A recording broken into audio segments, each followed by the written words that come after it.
Assalamualaikum warahmatullahi wabarakatuh. Salam sejahtera bagi kita semua. Kami dari kelompok 6 akan memaparkan mengenai tanggapan terhadap kasus di ruang kelas mata kuliah pemahaman tentang peserta didik dan pembelajarannya, topik 1 ruang kolaborasi. Mata kuliah ini diampu oleh Bapak Dr. Muhammad Ilyas MPD.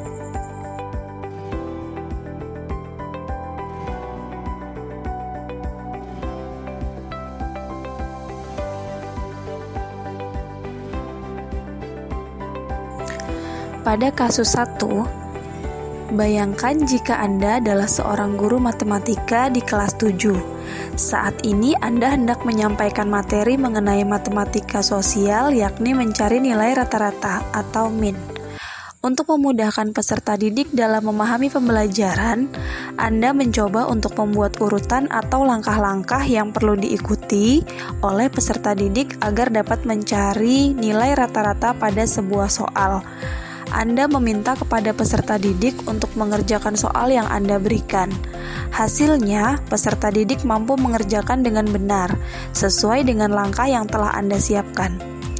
Beberapa saat kemudian, Anda meminta kepada peserta didik untuk mengulangi soal yang sama tanpa melihat urutan pengerjaan soal, dan peserta didik mampu mengerjakannya dengan benar. Pertanyaan: menurut Anda, apa yang membuat peserta didik mampu mengerjakan soal dengan baik pada percobaan kedua tanpa melihat urutan atau langkah pengerjaan soal? Sebagai seorang calon guru, dalam kegiatan belajar yang seperti apa metode di atas dapat diterapkan? Elaborasi jawaban Anda dengan menyertakan teori yang berkaitan. Yang membuat peserta didik mampu mengerjakan soal tanpa melihat urutan pengerjaan karena di awal pembelajaran guru telah mempersiapkan bahan ajar dan cara mengerjakan soal dengan cara yang sederhana dan mudah dipahami. Setelah itu, mengaplikasikannya kepada peserta didik dengan penyampaian yang menyenangkan, sehingga peserta didik dengan mudah menerima pembelajaran. Selain itu, guru memberikan latihan soal untuk mengetahui pemahaman peserta didik, dan ternyata hasilnya memuaskan. Maka dari itu, ketika soal kedua diberikan kepada peserta didik jadi mampu menjawab soal dengan tepat dan baik tanpa melihat langkah-langkah pengerjaan. Sebagai calon guru, tentu saja metode di atas dapat digunakan, karena guru dapat memberikan pelatihan berupa soal dan penugasan kepada peserta didik. Teori pembelajaran yang digunakan oleh guru tersebut termasuk ke dalam teori belajar behavioristik, yang mana teori ini mementingkan pembentukan kebiasaan melalui latihan dan pengulangan yang bersifat konsisten terhadap bidang pelajaran matematika. Seperti halnya guru tersebut telah menyusun materi ajar dalam bentuk langkah-langkah kecil dari yang sederhana sampai yang kompleks, sehingga peserta didik dapat memunculkan perilaku yang diinginkan sebagai hasil dari proses belajar. Menurut teori belajar behavioristik, kegiatan pengulangan dan pelatihan tersebut berfungsi sebagai proses penguatan untuk mengoptimalkan kemampuan peserta didik agar semakin terampil. Kasus 2. Rina adalah seorang guru di kelas 1 SD. Sebagian besar peserta didiknya belum bisa berhitung dengan lancar. Rina sedang memikirkan cara yang sesuai untuk membantu setiap peserta didik menyelesaikan tantangan belajarnya. Pertanyaan: 1. Menurut Anda, apa yang dapat Rina lakukan untuk membantu peserta didiknya sesuai dengan tahapan perkembangan usia? 2. Mengapa Anda menyarankan hal tersebut? Elaborasi jawaban Anda dengan menyertakan teori yang berkaitan.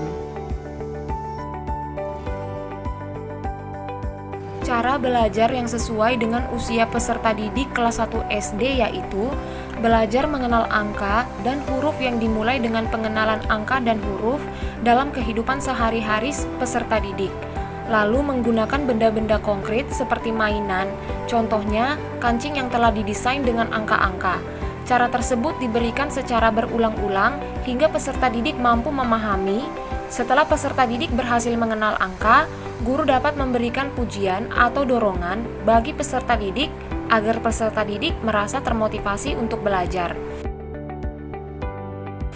Karena sesuai dengan usia peserta didik di kelas 1, peserta didik harus diberikan hal-hal yang nyata atau konkret agar peserta didik lebih cepat memahami.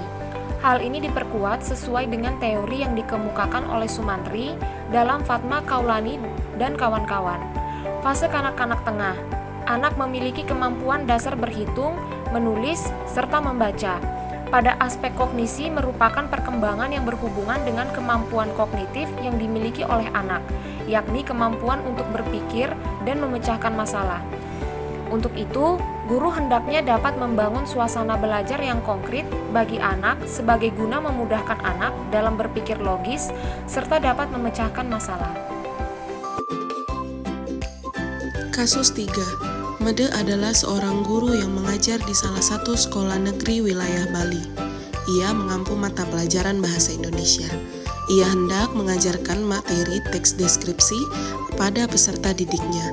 Pada buku cetak yang menjadi panduannya saat mengajar, terdapat beberapa contoh teks deskripsi menceritakan tentang bangunan-bangunan pencakar langit yang ada di ibu kota.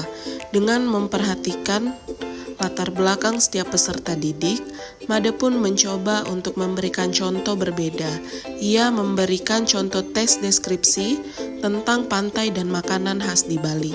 Pertanyaan: 1. Menurut Anda, apakah pertimbangan dan keputusan Made sudah sesuai? Mengapa demikian? Yang kedua, prinsip apa yang Made gunakan dalam kasus tersebut? Elaborasi jawaban Anda dengan menyertakan teori yang berkaitan. Tanggapan untuk kasus 3.